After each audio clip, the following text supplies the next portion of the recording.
All right, we're now recording. Good morning, everybody. It's so good to see you.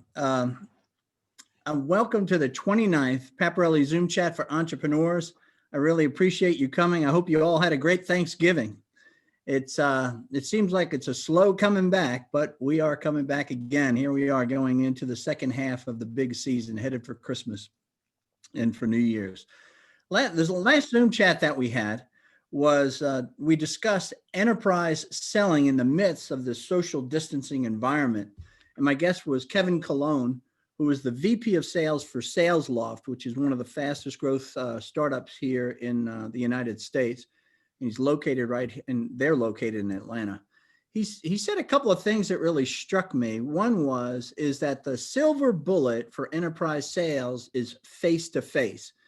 And that was his biggest challenge. And he had to get past that using video. And he has established face-to-face and relationships and building relationships with these and executives at these larger corporations, just using video conferencing. The other is the closing cycle for these big deals. This was big for me. Had moved from him. He said it has compressed from 10 months to 4.5 months. Because businesses have to move faster to figure out how to serve their clients better. So these were a couple of insights I got from this call, and there's always many more. So we publish these on zoom.paparelli.com. And if you would sign up or subscribe, then you can actually share these videos with friends that might find them interesting that haven't attended with us or don't know about it. You know, every week we share really great ideas and insights, and that's why we need you here each week. It's good to have us present, even though this gets shared, like I said, with about 3,000 people after. But together, I really believe we are stronger as entrepreneurs. So as we get into this session, use the Zoom's chat feature to ask questions. My friend John Marshall, who is my co-host, is monitoring the chat for us. And if the question that you ask is appropriate for the conversation that I'm having with our guest, then he'll break in and ask your question. If not, at the end of the call at 9:40, at the end of the interview at 9:45, we switch to a Q&A, and you'll have an opportunity. John will ask you to ask your question directly to our guest. Today's topic is the education system is now a business planning constraint. And I always give you my thought for the day from right from the Bible. And it is Jesus himself speaking. And he says, "Why were you searching for me?" He asked his mother. "Didn't you know I had to be in my Father's house?" But they did not understand what he was saying to them. And the application I have for this is, even the kids know they're supposed to be in school. And by the way, I do lead a Zoom Bible study on Thursdays from 12 to 1. If anybody is interested in attending, Bradley's one of the attendees. Just send me an email to charlie@paparelli.com and I'll put you on that invite list. But let's get started.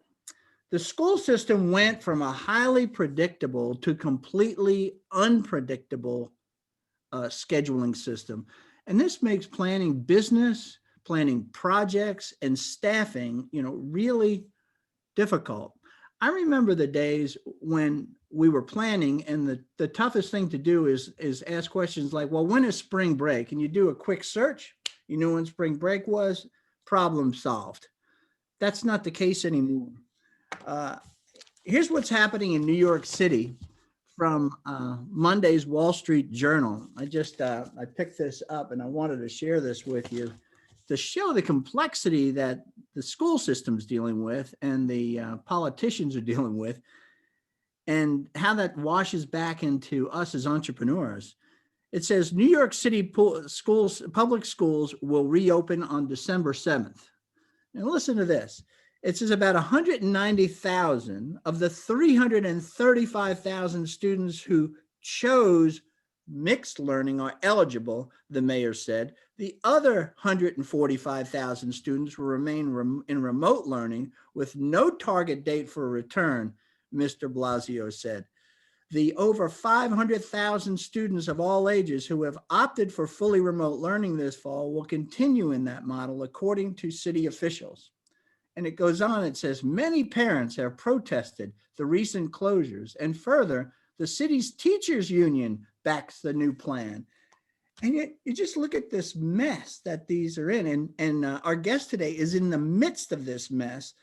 And, so you got mayors, you got the chancellor of public schools, you got parents, you have students, you have teachers unions, and somewhere on this list, and it's never mentioned, is businesses. To help us understand what's happening in the education, I did ask my friend here, Karim Abouelnaga, to join us. He's the founder and CEO of Practice Makes Perfect. It is a business that aims to solve the achievement gap for low-income students in the New York City public school system. I met Kareem at the Points of Light Incubator just around the corner from Georgia Tech here in Atlanta. And I gave a little presentation about angel investing. He has some after I finished, he came up and we talked for a good while, and he has some just brilliant questions on angel investing. And I just got attracted to him, asked him about his business, which at the time was aiming to be a nonprofit. And he was so clear on his mission, the problem that he was solving, and how he was going to solve it, that rarely do I see that level of focus from an early on entrepreneur. So I said, I got to stay in touch with this Kareem. That was over 10 years ago, and we have stayed in touch. I'm just always continue to be impressed with him. As this call progresses, I think that you're going to be impressed with Kareem too. He's a clear thinker, and he has just the right blend, as I think back on him, of idealism and practicality. Smart man. So welcome, Kareem. Please unmute yourself. It's so good to have you as my guest. I've been looking forward to this interview since we set it up a couple of months ago. Thank you, Charlie. The pleasure's all mine. And I'm sure you all know, guys, how much wisdom and insight Charlie has. So easy to be able to ask the tough questions that might sound like they're insightful. But yeah, I'm excited to be here with you all, and I'm excited to share more. So Charlie, I remember, one of the things that I did is, a lot of you guys know that what I did is I go to Uganda and I speak to young entrepreneurs, and when I go out there to see if we can get people out of poverty through entrepreneurship. And one of the places I went to New York with Kathy and actually had a meal with Kareem to better understand the poor. So what I wanted to do is, so Kareem has shared his wisdom with me just as much as I shared it with him. I remember I quoted you several times in several speeches I gave when I went to Uganda. And boy, you could see people shaking their heads saying, man, this guy gets it. Well, I only got it because of you, Kareem. Thanks. But before we get to the topic of the day, let's talk about you and your business. Why don't you give us a little bit of background on Kareem? Sure. So I guess the inspiration, the genesis of my business was my own personal background. What isn't obviously stated when you say I had an Ivy League education is that I was actually raised by a single mother on government aid, one of 7. So I'm the second oldest, grew up in Queens, New York. Both of my parents were immigrants. My father passed away when I was in my early teens, but was really sick for the earlier part of it. I mean, my siblings and I sold candy on school nights and weekends, recycled bottles to help make ends meet. And I was just very fortunate to have a series of nonprofits and mentors who ultimately changed my life trajectory. I mean, in 7th grade, I had 60 absences. So I was disengaged, didn't really think much of like school being my future. Went to my local high school, which had a 55% graduation rate. There were 4,400 kids there, 1,400 in my freshman class, 526 in my graduating class. So in so many ways, the blessings and the opportunities I had on my way to college just like inspired me to find ways to create those same pathways and opportunities for kids growing up just like me. And so the genesis and the inspiration for all of it was the frustration that the system hadn't changed much in the last like few decades. And at the same time, the vision of what I actually do believe it could be if people were more empathetic and actually put the effort into creating change. I want to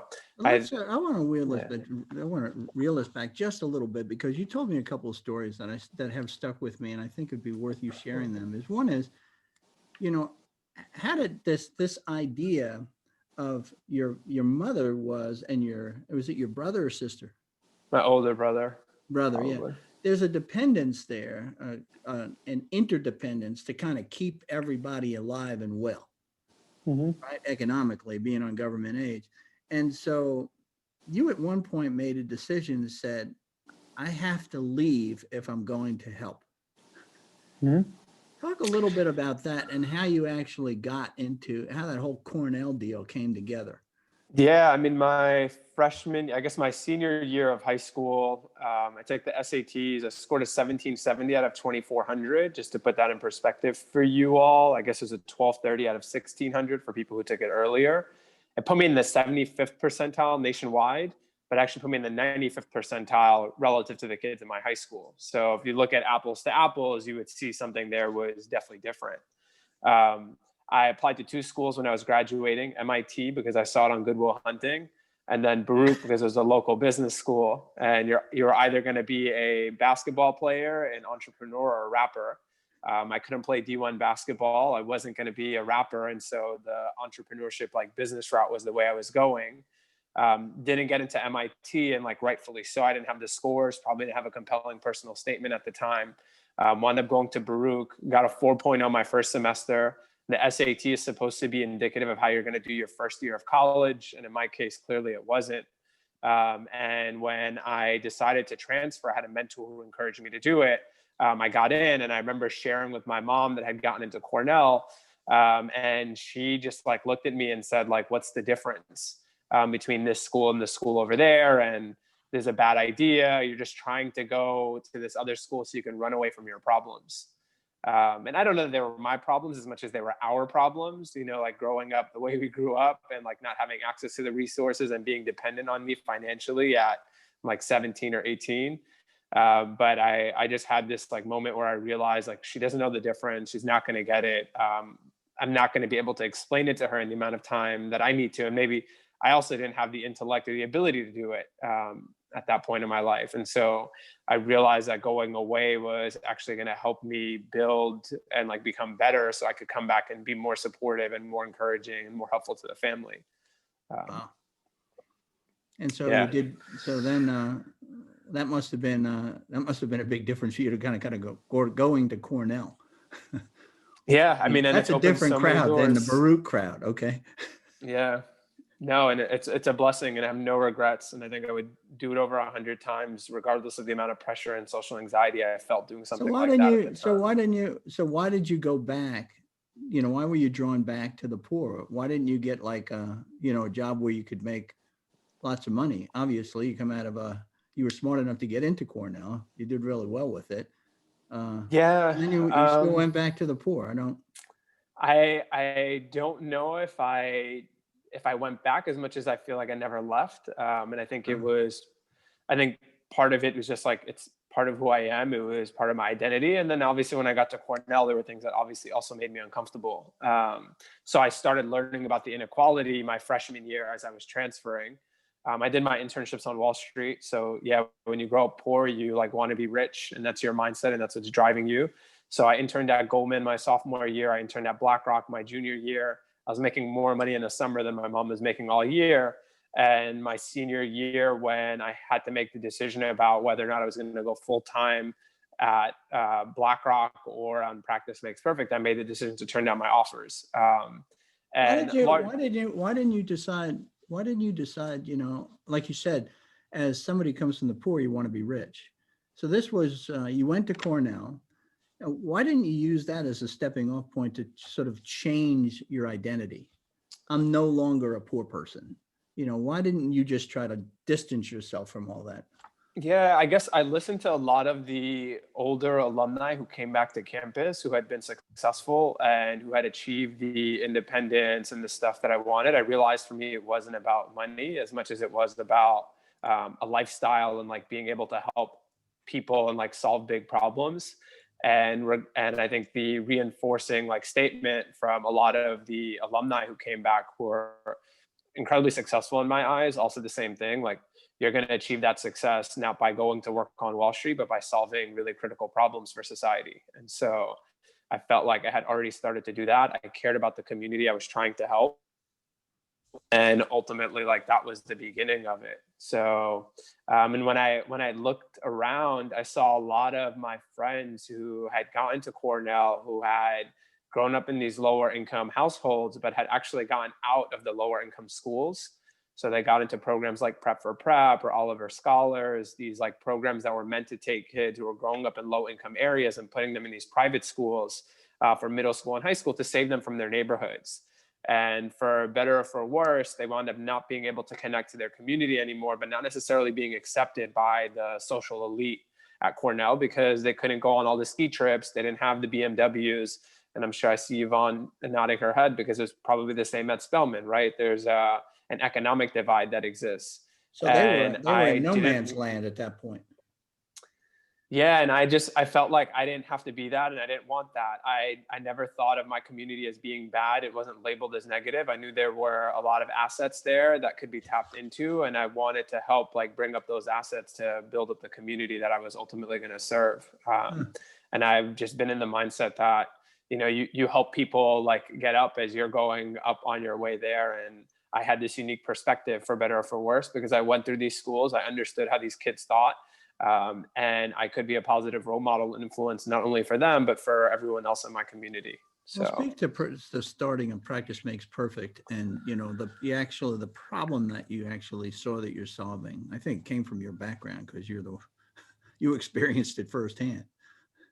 yeah, I mean, the achievement gap is this large problem, and only I would say like now going on year 11, are we starting to tackle it in a more robust way with like software and services and like school year. But for the first 8 years, we exclusively focused on summer. So there's probably 1,000 different reasons why the achievement gap exists. Everything from a lack of positive role models to poor health conditions in the neighborhoods that we live in. And if you probably think of something, it could be a contributing factor, but they said 2/3 of it, the researchers out of Johns Hopkins at least said 2/3 of it was directly attributed to unequal summer learning opportunities. So kids in low income neighborhoods, because they weren't engaged and didn't have educated parents at home who could at least have educated discussions around them, would regress 2.5 to 3.5 months of their learning every summer. And teachers know this, and they've known it for years. Most kids just forget stuff. And so they would spend the first 4 to 6 weeks reteaching old material. So the first 2 months of the school year are spent teaching material from the year before. So when you think about the amount of lost time, just 3.5 months from the year before, a month and a half from the year upcoming, you're talking about 5 months. The school year is only 10 months long every single year. If you're losing about 5 months of your education, you're really thinking about half. Yeah. And statistically, they always say that, you know, we have 8th graders who have a 4th grade reading level. So the most common things I always hear. And that, I guess, math put that in perspective for me. And for the first time, it like actually made sense. If you're only getting half of the education on your way up, like, why wouldn't you be at a 4th grade level by the time you get to 8th grade? And So, you know, it's funny you should bring that up because I remember as you're speaking, it just brought back a memory for me that I remember I must have been, I don't know, maybe 7 years old, first grade, maybe going into second grade. And I remember coming out of the summer and realizing I had forgotten how to write my name because my parents, you know, it was the same kind of thing. Uneducated, sort of. My father was a high school grad, and you know, but he worked on the railroad, and my mother didn't graduate, but from 8th grade, you know, so I didn't have those kind of parents that drove around in BMWs and took me to Europe. But it was that was interesting though. So I had that same experience. So how do you go from identifying this gap to helping to create something to solve it? yeah, I mean, I just was like, the obvious solution here is summer school, you know, because if kids are learning over the summer, they can't regress. And so that solves half the problem. And then could we actually help them make up ground? And my thought was, well, summer school sucks. It's punishment for kids and babysitting for teachers, but it doesn't have to be that way. So can we instead question that and redesign summer? And so we did. We built a near peer learning model, started running our summer programming just in my neighborhood at first. Then it expanded. And then after a couple of years, realized that the only way to actually scale serving low-income kids and families, which is the constituency that I care most about, They're actually largely disenfranchised and unorganized, as many people know, because there aren't that many points of connection, except through schools. And there was this interesting phenomenon where we were coming in with grant money or philanthropy, and the schools still didn't want to work with us. And it was largely because you were we offering weren't your services for free. for free, because we were supporting kids You and gotta families. love New York City schools, right? Yeah, you're Well, not school necessarily systems in general. I won't take it out on New York City schools. Go ahead. Yeah, no, I mean, we raised $2.5 million in philanthropy in the 2 years after I graduated from college. And I realized that just because you're solving a problem for kids and parents doesn't mean that you're solving a problem for school leaders. And school leaders are the ultimate decision makers in our case. And so we pivoted what we were doing because we knew the only way to scale was through these school leaders letting us into their schools, giving us access to the lists of families and the students that we wanted to reach out to. There's a large part why we pivoted from being a 501c3 nonprofit to actually a for-profit public benefit corporation. And part of the problem wasn't that schools That's like why you wanted kids pivoted to regress. that's the reason you pivoted from nonprofit to profit? Part of the reason, it's definitely a lot more complicated than that, right? Your legal structure is supposed to help you like achieve your mission at the end of the day. And when you're serving low-income kids and families directly, like the nonprofit model was the way to do it. But when we started serving school leaders who had budget, that wasn't necessarily the best approach anymore. And so it played a part in our pivot during that time. And we realized actually the pain point for the school leaders was operating summer. You know, every single year they're expected to run their school year day to day. And being a school leader is a lot like running a restaurant or a hotel. You're always on, you're fast paced, people are calling out, you're running a labor intensive business with kids and all of these dynamics. And we've been planning summer now for, I'd say, 3 or 4 years at that point, and realized we would start planning in January, February. These folks were having to plan an entire summer school program in the 2 weeks between when the school year ended and when summer school started, when all they wanted to do was go on vacation, with a labor pool that wanted nothing to do with working extra over the summer, and kids who were being targeted because they were struggling. And so you had the perfect recipe for a situation where there was an opportunity for us to kind of come in and say, you know what, let's help you by taking this burden off of your hands. Let's call it what it is, and become this full service operator for you. And here's what it'll cost. Who do you even talk to give that message to? The Because school it's such an principals. an amorphous organization, right? When you think about New York City School, who do you talk to? Yeah, I mean, New York City is unlike other school districts in that our schools are slightly larger, right? The average school is probably somewhere between 500 and 750 kids. Every single school has their own budget, and the principals have autonomy or discretion over their budget. So they're managing budgets of anywhere from $2 million to as much as $24 million. And so each principal is ultimately like a decision maker. And they can. You went, I can't hear you. We lost you, Kareem. That's weird. I know. Kareem, you're muted, or you're out. Somebody send him a chat, would you? Just tell him that he's muted. Sorry, I missed that, Charlie. My iPad rang for a second. Well, what happened is it shut you down. Oh, sorry. So we didn't catch any of that you just said. You're back. Oh, all right. Where did I leave you all at? Apologize for that. Well, you said that they have complete discretion over these principals have complete discretion over these budgets. So they're in fact the decision makers. And I think that was the last piece. Yeah, no, I mean, that's the essence of it. So every single school is an individual customer, and for better or for worse, we were able to scale our services by going school to school, but also having a large contract average. So it made sense to be a little bit more personalized. It also allowed us to customize the programming to meet the needs of you kids talked in to different the schools. Principals. Yeah, they're the decision makers. Yeah, but you walked in, you were what, 25, 24? I'm 28 now. I mean, I started this when I was 18 to give you all context. So who are you? This kid from a poor neighborhood who went to a good school. All of a sudden you're talking to a principal with a $24 million budget over a school. Yeah. I mean, I didn't look at it that way, you know, I guess. I was there. I mean, and honestly, I was there because I wanted to help the kids in my community. And I saw that there was a way I could be helpful, and I knew they had this problem, and I had realized that there was an opportunity to do something with it. Your youth was actually a benefit. 100%. Because they wanted to encourage you to continue to serve the community, right? And I think they also cool. saw a lot of their students, or saw me and a lot of their students, and vice versa, right? If my trajectory and path was possible for me, and like this is what they're hoping for a lot of their kids, then maybe having me in the orbit and having me close to the schools was actually going to help their students. And I think it has. A lot of our kids have gone to Cornell, they've gone to Brown, they've gone to NYU, like they've graduated from these schools. So cool. We have students working at BlackRock now who we worked with 10 years ago. And so when you talk about a full circle like experience and real impact like that, when you've helped these kids, okay, obviously, and now they're off, went to good colleges, went to careers, they must be thankful for for the investment that you've made. But have they, what I see sometimes with the poor, or another group is maybe the unemployed, okay, when they get out of that situation, they don't come back to support the organizations that originally helped them, because they just want to distance themselves from that. They don't want those memories to come back. Does that happen? Did that happen to the students you've helped?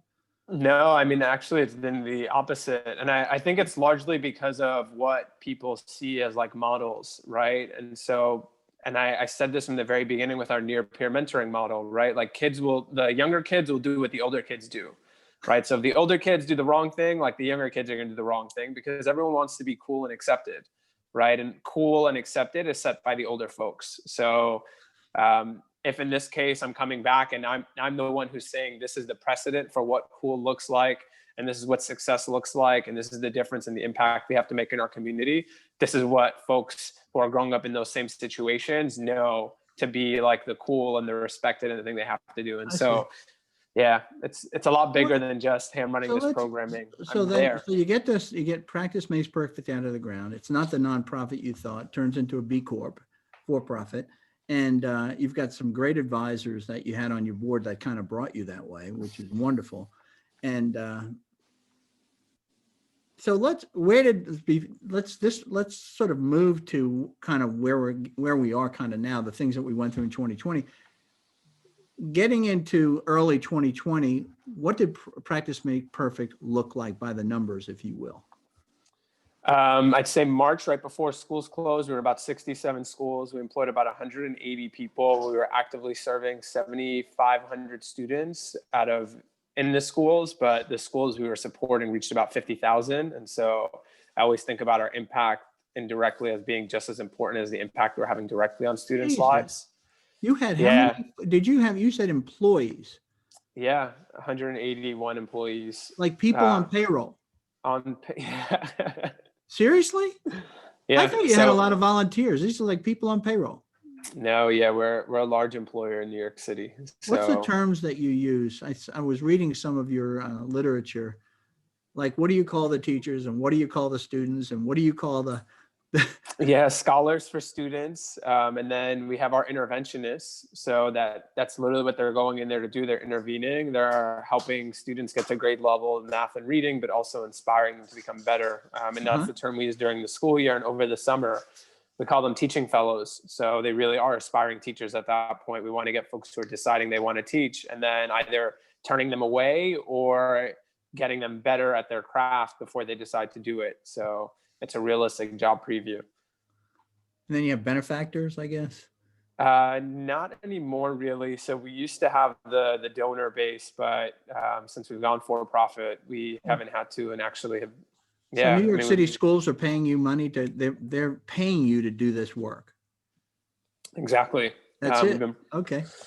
Yeah. So those are big numbers. And then all of a sudden, March. Yeah. March hits, pandemic hits, everything freezes.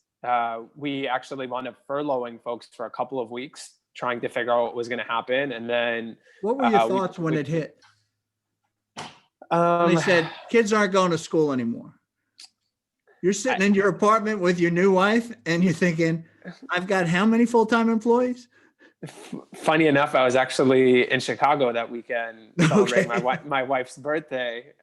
And I just had this weird feeling that like things were going to close or something was going to happen, because it wasn't like instantaneous, but the mayor had been projecting this confidence that everything was going to stay open. Even though like the unions and everyone else was pushing back. And he waited up until like that Sunday afternoon to make that decision. I still remember it. And we got on a call with my leadership team, sort of paid everyone out for the next 2 weeks, decided we were going to make at least that commitment, and then let them know we may have to furlough them temporarily until we figured out what was happening. I'd say we were also very lucky in that the procurement deadline, at least the way we contract with schools, was sort of the week before that. And so we had all of our contracts through June already set up and in place with a lot of our schools. And so that was great. The question was just, will they honor that and like allow us to deliver in some way, or will we be out of luck because we're not able to deliver on it altogether, and then the contracts are going to be removed? And fortunately, after a couple of weeks, we started to come up with programming online, pivoted what we were doing, and found a way to deliver. Was that you, or is it the interventionalist that came on? Some of your leadership and the interventionalists came up with ideas on how to better serve the market. My chief academic officer actually was a former school principal who was just like, he just has this like relentless like attitude of like, there's no way we're going down. Like, we're just not going to give up, and we're going to figure this out. And I love that about him. And so came up with a new approach. We continued to refine it, started back up. And how do you define what the problem? You were so clear on what the problem was, which was the summer slide, right? So early on, okay. And you've become much more than that to the New York City schools. How do you define a problem in the midst of chaos? Yeah, I think it was a lot less about solving a problem at this point and more about like serving our stakeholder, right? Our key stakeholder at the end of the day was this low-income school principal who is incredibly overwhelmed, has no capacity to service the kids and the families. They're being bombarded left and right for requests, for answers that they don't have, and like they need to do something. And so that's what we started thinking about. How do we help them like do something to continue serving their school and serving their community? So what did you see that the something might be? How did all that work? We created these like on-demand like request forms. So for families to be able to reach out to the school, like we set up these simple like Google forms, basically said, hey, we're going to staff this Google form from 8 to 2 or 2 to 5, whatever the amount of hours were that we agreed upon with the school. And we'd share this with the family so the school doesn't have to do anything more than just let them know this service exists. And families actually started reaching out and asking for consistent support. And so we then had all of these like tutoring sessions happening, social emotional check-ins, blocks of time where we were just reading with students happening like one-on-one. And we went from serving about 7,500 kids daily, I'd say, to serving about 1,500 daily, but we're still like moving forward, helping our schools and like continuing to do what we were doing. And then actually had 2 of the foundations who were old funders of ours when we were a nonprofit reach out. And they gave us $1.5 million to put together a program for 10,000 New York City public school students over the summer. And so what did they see what did they see that separated? That's pretty hard to get money from these people. So what did they see that you were doing that they were encouraged by and want to get behind? Yeah, I think it was the on the ground experience. I think it was also the expertise in summer that we had built up already. And then I think it was the deep ties and the relationships in New York City. Like, you have to remember, they approached us in early May and like didn't finalize everything till Memorial Day weekend. And so we had a month and a half really or a month or so to turn around and put together a program for 10,000 students. 5,500 with live instruction and another 4,000 with asynchronous content. And luckily we had a large alumni network. We staffed up with 220 people for the summer, ran the programming, was one of the most like hectic experiences of my life, but would do it over 100 times because of the impact we were able to have. Well, how many people did you have on payroll, you said, before this hit? So 181. And 181. Where are you today? At this moment, we're about 80 or 90. I'd say about 90 actually, because we're ramping up again. So every single school year, we're ramping up, and we're at about 34 schools right now. We'll probably be at about 40 by the time Christmas hits. So now you've gone to something different completely. You had a role with your market here, which is you were face-to-face interventionist, right? Mm-hmm. Now you've gone to probably a combination of face-to-face and virtual. You know, can you speak to the efficacy of those 2 teaching methods? Yeah, I mean, the success metrics and the targets are different, right? And I think that was the first thing I was like super clear about with a lot of our school partners.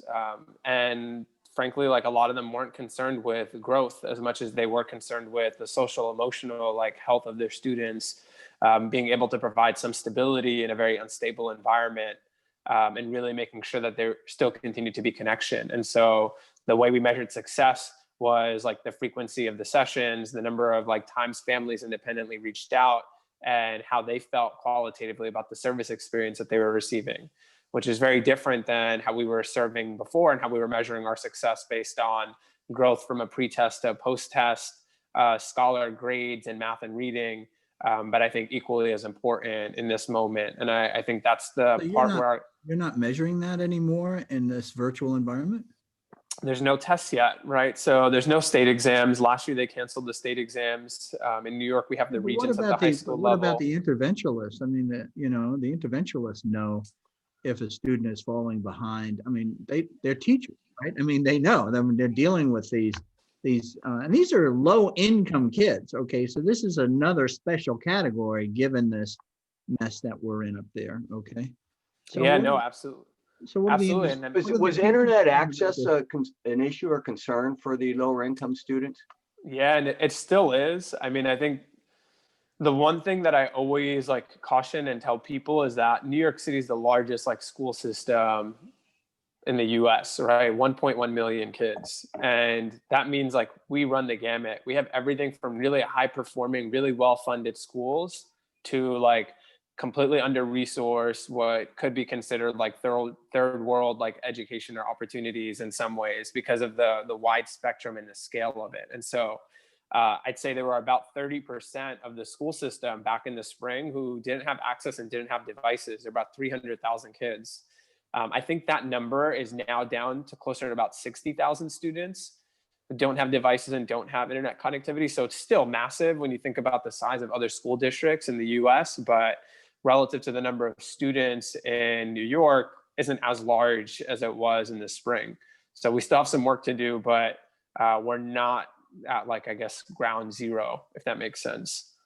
Wow. So how are you making decisions about Yeah, practice makes perfect, since this is the school system is your market? So as a business, how are you making decisions going forward, given the constant change that's taken place, like this article in the New York, in the Wall Street Journal here, we won't be, but we'll start December 7th and 300,000 will go, 200,000 won't go. People choose to be virtual or come to school. I mean, come on, man. I mean, what do you do? Yeah, I mean, I think in March, the thing our team did really well was we realized that we had very wishy-washy leadership and we weren't going to be able to rely on government. You did or they did? The team did ultimately, and like collectively, Okay. like decided that, regardless of what.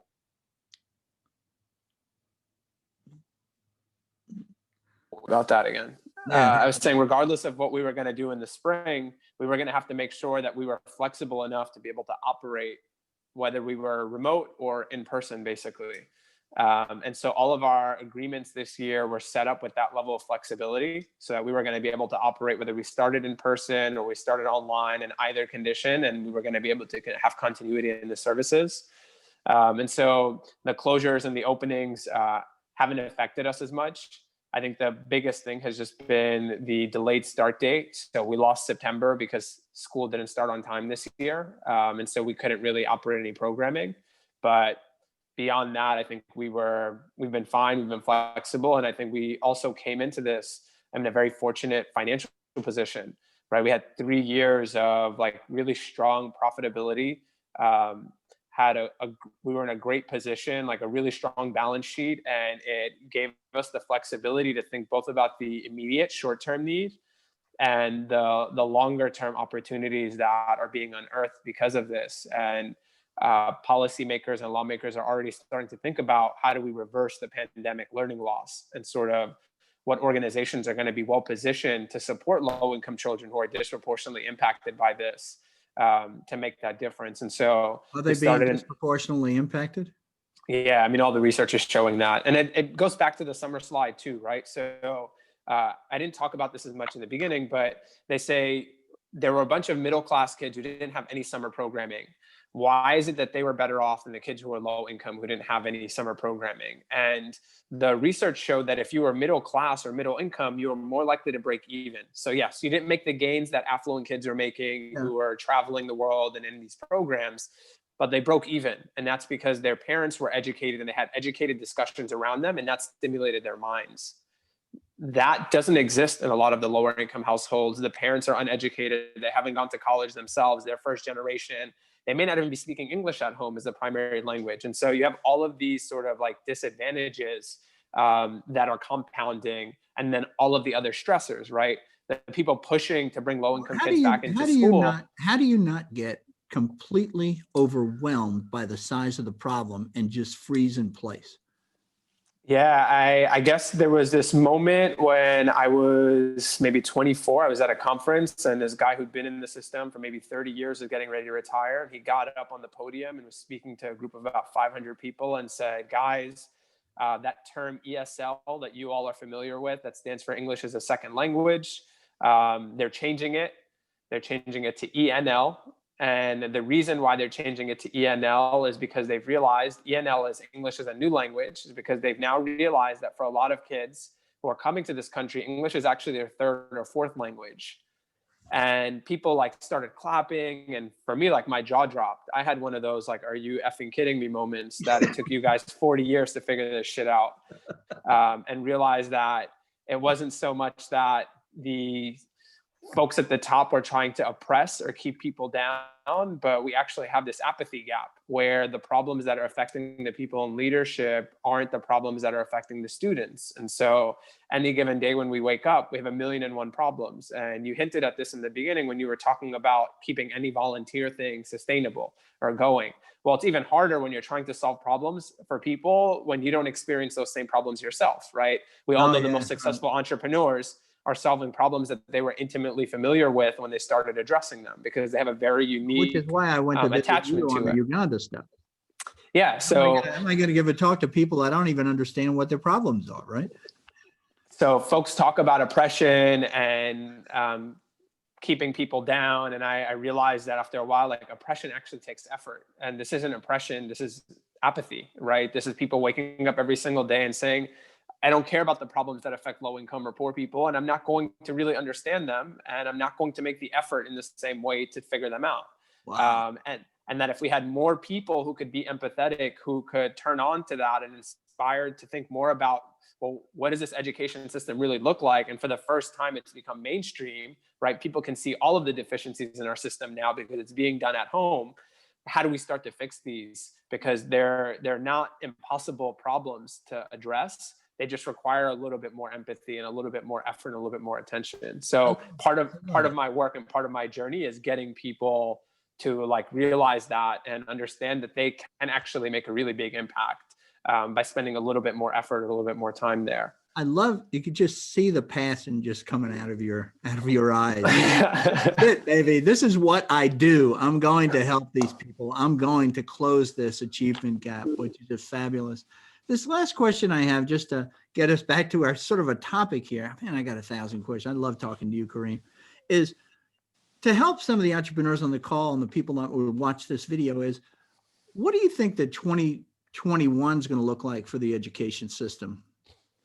Yeah, I think a lot of it actually is going to depend on what happens at the federal level. And so I'll give you guys that, but then I'll also help you all out from a planning perspective. So there's some things that, at least at the national level, folks are talking about that are here to stay.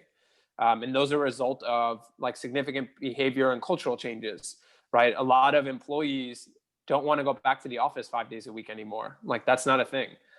So if you're still trying to push the 5 days a week and you're not in commercial or residential real estate where it's your business to have to do that, recognize that folks don't want to be in the office in the same way. And actually there was a survey that came out recently where families gave online or distance learning low marks, but actually said they preferred it to in-person schooling in so many ways because of the convenience. And so this element of like a hybrid education where kids will have the option to go in person or be online is probably here to stay. At what scale, I don't know. and how fast will that come? Again, I don't know. And the virus and the pandemic, I think there's a couple of promising things that happened this fall with New York City pushing to go in person.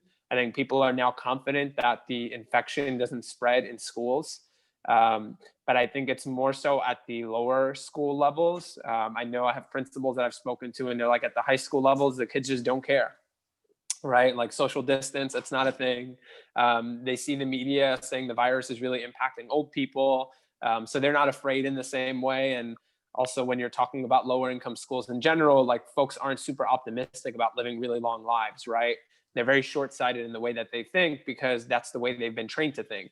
You know, I get at this in my TED talk, right? Like you're always thinking about how you're going to put food on the table, how you're going to pay rent that month. You're not thinking about a college education that's 10 or 15 years away. You're not thinking about a career that you're going to have that's going to last 20 or 30 years, right? You're very much in the moment. Yeah. And so a lot of the behaviors are shaped around that. I think the tools that will enable distance learning will get better. How fast they'll get better is also a question of like how much VC money winds up being dumped in the space. I shared an article recently that showed that. You've got a cultural change, and I've got to shut this down. But we got a cultural change too, which is teachers like my daughter is a teacher, 15 years, and she had to make this transition on how to be virtual. And she said, I'd rather be leading a class with 30 kids in it because I get that. Okay, I could use all of my skills that I've developed in my experience, but how do I go virtual? So she had to learn how to do that, which, involves parents and kids and, distractions at the home. It was interesting how they pulled that off. But look, I want to open this up. I know that people have questions for you, Kareem, but I just want to thank you for taking the time to invest in this greater entrepreneur community outside the New York City area, and hopefully in the New York City area too. People will be listening to this and what you had to say. I just love one of the things that you said is we were prepared for this because we had a strong balance sheet and we had profitability over the last few years. And I think that that's very important to not, as entrepreneurs, we never know what's coming. So living on the edge is not a really good plan. All right. So you've done a good job in building this. And I love your passion that you have stayed on your mission, irrespective of all of these changes that have taken place in your marketplace. So you were right there and staying very close to it. And you obviously have great people. These are my insights. I'm sure you have other insights. If you do, send them to me. When I put the summary together, I'll publish your insights and give you credit for them. Our weekly reminder I always have to entrepreneurs is watch your cash. It goes out fast and comes in slow. So learn fast, decide fast, and go fast. That's what we're in the business of. Next week's Zoom chat for entrepreneurs, my guest is going to be Louise Wazalewski, who is the CEO of Facilivate. We'll be discussing the challenges is in breaking into state governments as a marketplace. So share this weekly Zoom chat with your friends and peers and help me grow the community. Sign in early, catch up early. We did that. We get on 15 minutes early. Remember, I am praying for you every day, in fact. Thanks for attending. Now I'll turn this over to John and we'll move from this interview on to the Q&A. Thank you, Troy, very much. Yeah, we have several questions here, Karim. That was great. Seth, go ahead and ask your question about long-term. Yeah, Kareem, first of all, well done. I love to see people who choose to make a difference as opposed to just, feathering their own bed. You've done a fantastic job, inspiring to me. I've worked a lot in the nonprofit sector as well, and I know what it takes to sacrifice. And I just see a huge potential that you have developed a model that is potentially scalable. I would be interested in your thoughts about scaling, and obviously it'd be difficult, but I think there's an appetite for it. What do you see, and what would be your dream for like 5 years from now? Yeah, I mean, it's what we're working on now. I think in the short term, we're actually reaching back out to a lot of the funders we worked with who gave us a month of RAM time last year to potentially have 5 or 6 months of RAM time this summer and hopefully support 50,000 students instead of the 10,000 students we serviced in New York City. And can we go broader? And then I think there's a larger opportunity for us to put boots on the grounds in other cities. And if I had my pick, I'd be thinking about the 5 next largest like markets. So thinking about LA, thinking about Miami, thinking about Houston, thinking about Chicago.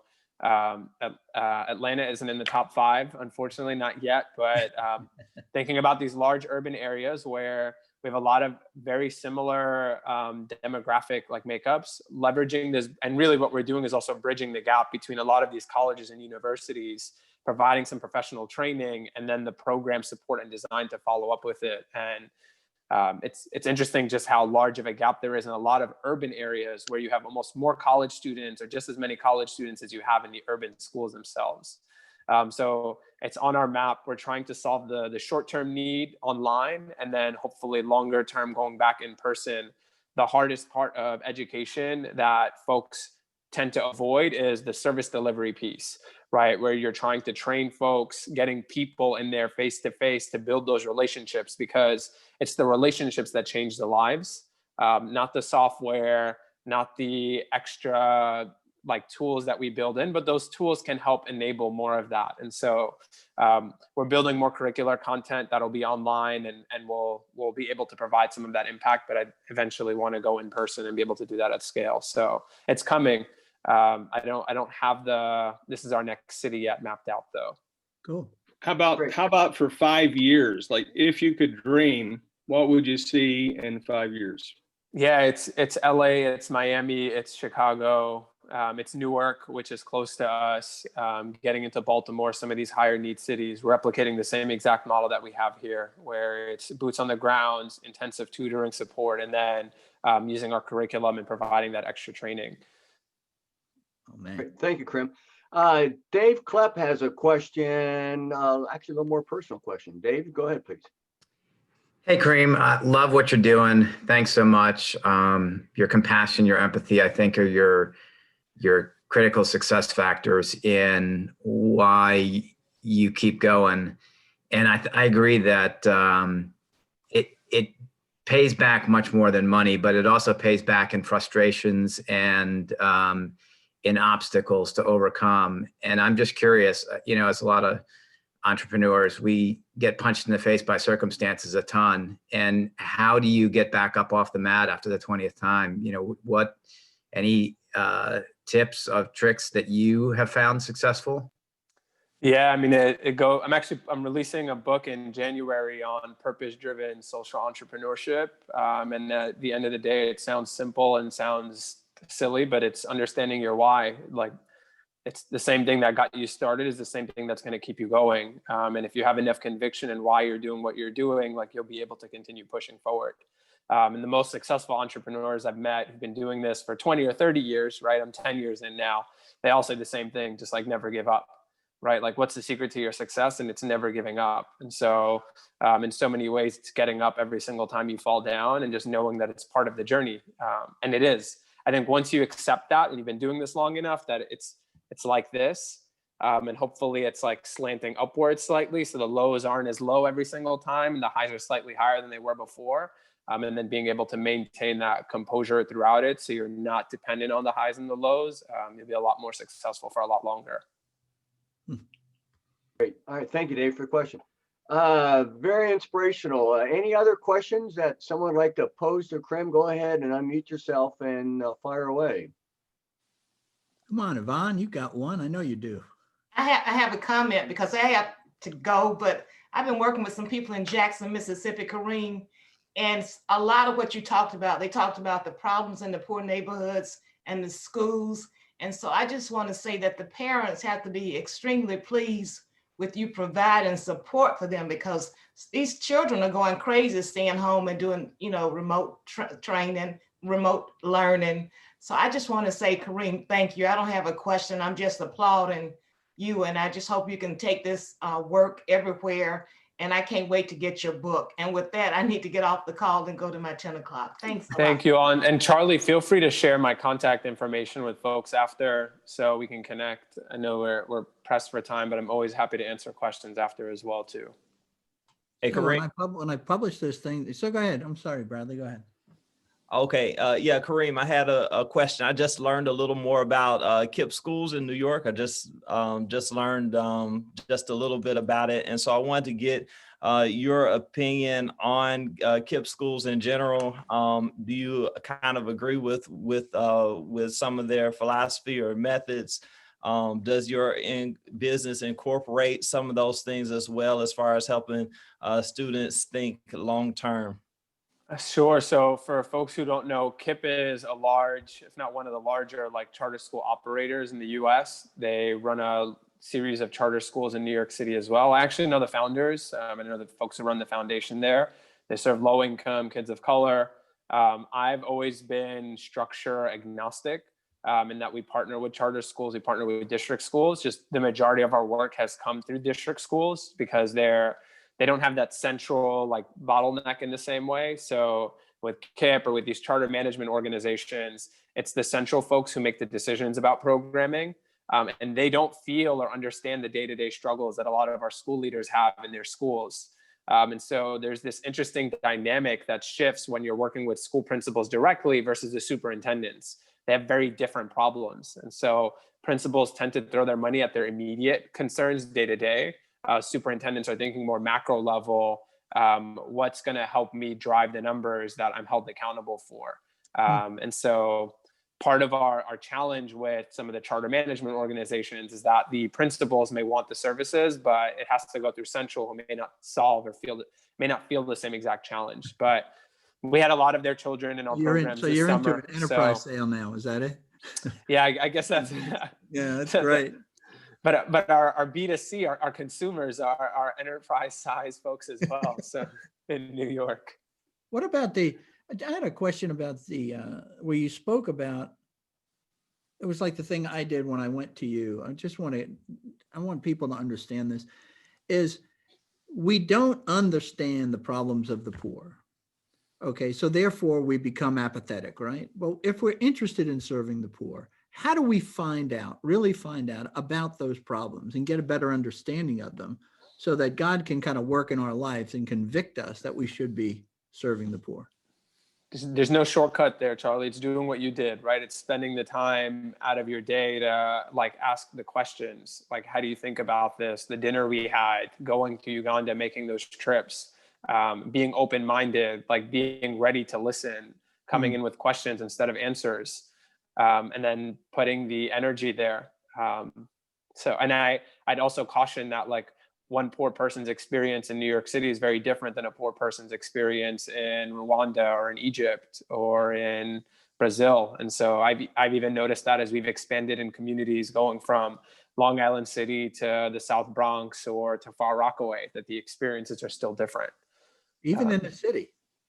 Even in this, I mean, there's some large general like overarching similarities, and you'll be able to walk away with those quickly. But then there's nuances in the way like poverty shapes or influences how people behave and act. So you would say when you came in and said, well, I grew up in Queens and, we grew up poor and all, and you would talk to somebody in Far Rockaway and they'd go, oh, yours is different. You're in a better situation. You don't understand what we're going through. You got that kind of reaction? I haven't gotten that reaction, but I can tell you it's different, right? Like you could be in a housing project versus in a Section 8 house, right? Okay. And just those differences, and growing up in a building with 2,000 or 3,000 people, or a neighborhood with 10,000 or 15,000 people is very different than growing up on a block where the house may still be really poor, but there's 2 families in the entire house or 3 families in the entire house. Okay. So.